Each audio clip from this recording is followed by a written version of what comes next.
Ma'am నాకు ఒక విషయం చెప్పండి.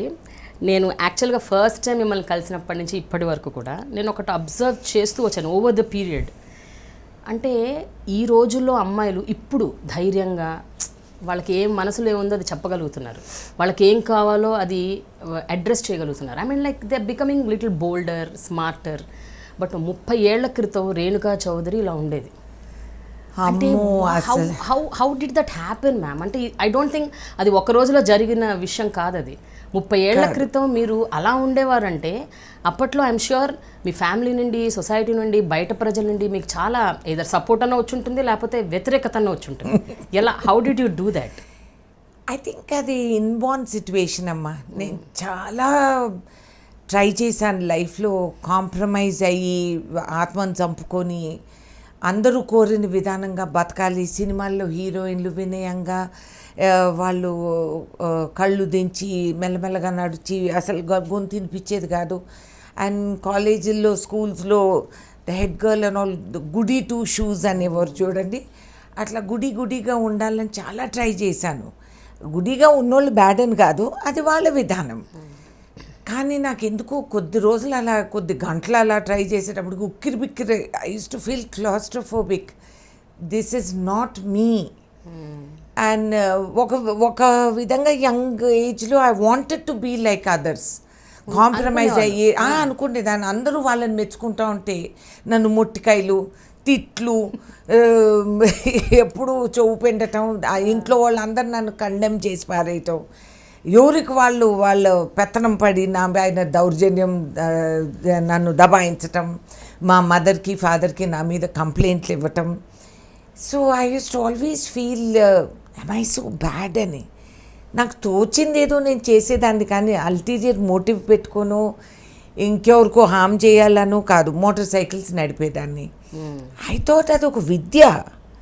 I never thought that is anti social. ఆ విధంగా భావించి in those days 30 years ago, I think I was the first girl who rode a motorcycle. Ippudu I'm thrilled when I see photos of women going on motorcycles to Leh Ladakh. I can also do it even now. Yes, I can ride. You can't forget a skill like that. It's a skill. So my father was a cool cat. ఆయన చాలా కామ్గా ఉండేవారు. ఇంకా mother అనుకోండి, ఇంకా మిగతా వాళ్ళు అనుకోండి, చుట్టాలు, అసలు సంబంధం లేని వాళ్ళు, నీ జీవితానికి కాంట్రిబ్యూట్ చేసేవాళ్ళు కాక అందరూ పెత్తనాలు పడి నన్ను అనేవాళ్ళు. I was literally the scandal of that generation. అందరూ అసలు they use to think that ఏంటి అమ్మాయి ఇట్లా సంబంధాలు వచ్చేవాళ్ళు కూడా ఎత్తుకొని ఆలోచించుకుని అసలే రంగు తక్కువ, పైగా ఈ మోటార్ సైకిల్ నడపటం, చెట్లు ఎక్కటం, వాట్ ఈస్ దిస్ అని చెప్పి అది ఒక పెద్ద డిస్క్వాలిఫికేషన్ అయినట్టు.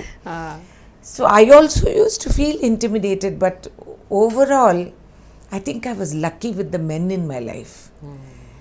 My father, my mother's father, grand father, he was the one who taught me how to drive a tractor when I was 13 years old. 13 years tractor నడిపాను. మా పొలం డ్రైవర్ సిక్ అయ్యాడు.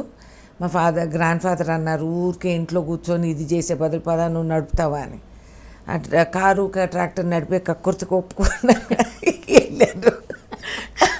Just the thrill. And I drove, I worked. దాని తర్వాత never realize my grandfather put a rider.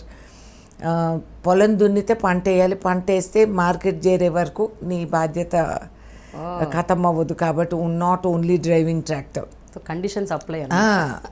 So చచ్చినట్టు చేశా, మొండిగా చేశాను. That's one thing, I don't give up half way. అనుకున్నది ఎంత కష్టమైనా సరే సాధించి తీరుతా. I will complete the task. So I suppose ఇట్లా incidents set you on that path.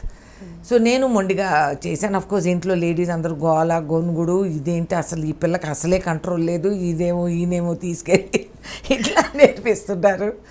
But I'm glad I did it. అక్కడి నుంచి నాకు ఇంట్రెస్ట్ ఇన్ అగ్రికల్చర్ పుట్టుకొచ్చింది. అసలు ద థ్రిల్, మనం భూమి దున్ని పంట వేసి అది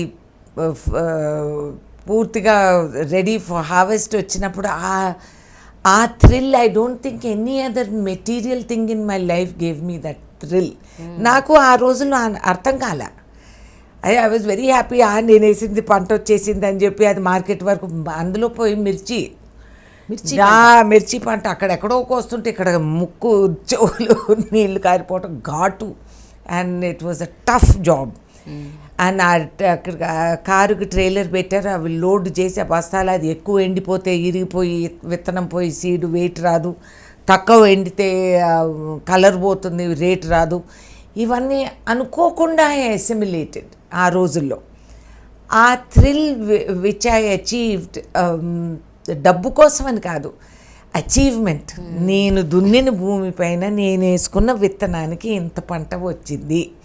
దట్ వాజ్ ద థ్రిల్. అది ఎక్కడో సబ్కాన్షియస్లో పాతుకుపోయింది. I was so young. ఆ తర్వాత కాలేజీలని ఇవన్నీ అవన్నీ పెళ్ళిళ్ళని పడాకులని ఇవన్నీ వచ్చేసాయి. సో మనం మర్చిపోతాం, అది ఎక్కడో సబ్కాన్షియస్లో ఉండిపోతుంది. Then my mother is a great horticulturist and gardener. Okay. So ఎప్పుడు చూసినా చిన్నప్పటి నుంచి కుంభవర్షాల్లో నన్ను పిలిచి ఆ చెట్టు కింద గులాబీ ఉంది, ఆ మేడిపళ్ళు దాని మీద పడే చెడిపోతుంది కాబట్టి గులాబీ చెట్టును వర్షం నీళ్ళు వచ్చేటట్టు బయట పెట్టే సగం దానిలో నాకు తట్టి, మమ్మీ నేను చచ్చిపోతున్నాను నీ కూతుర్ని, నీకు అది బెంగలేదా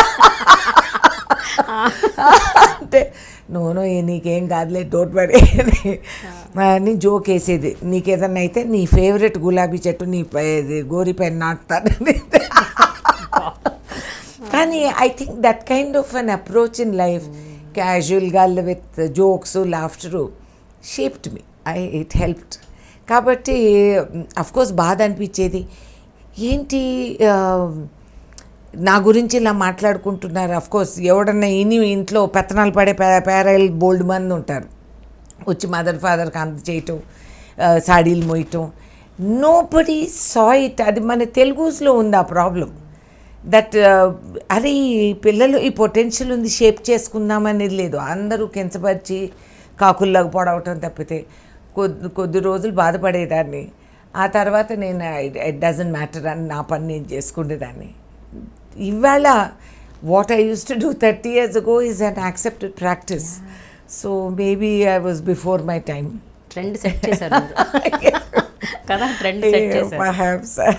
But I'm glad girls are, అంటే పెంపరికాల్లో ఉంటాయి ఇవాళకి కూడా. ఆస్తులు అంతస్తులు ఉన్నవాళ్ళు, బోల్డ్ అంత మోటల్ డబ్బులు ఉన్నవాళ్ళు, they mentalities are still so narrow. ఆ టనల్ విజన్ ఇప్పటికి కూడా దే వాంట్ దే వైఫ్స్. ఒక అందమైన ఆడపిల్ల నా ట్రోఫీ వైఫ్ లాగా నా చేతి పైన డెకరేషన్గా ఉండాల్సిందే, కానీ ఆలోచించేది వద్దు. ఆడపిల్లలు కాళ్ళ కింద డోర్ మ్యాట్గా బతకాలి. అలా ఉంటేనే మీ మీద మాకు కంట్రోలు, మీ డబ్బులు పవరు, మీకేమీ అధికారాలు ఉండవు. మేము చెప్పినట్టు పాటిస్తే నీకు ఆ మాత్రం స్టేటస్ నా భార్యగా. అంటే extension of the individual. Wife is also an individual అనే రెస్పెక్ట్ లేదు ఇంకా మన సమాజంలో, ఇంకా మన సొసైటీలో అనేది బాగా తెలుస్తుంది. It's subscribe to I dream.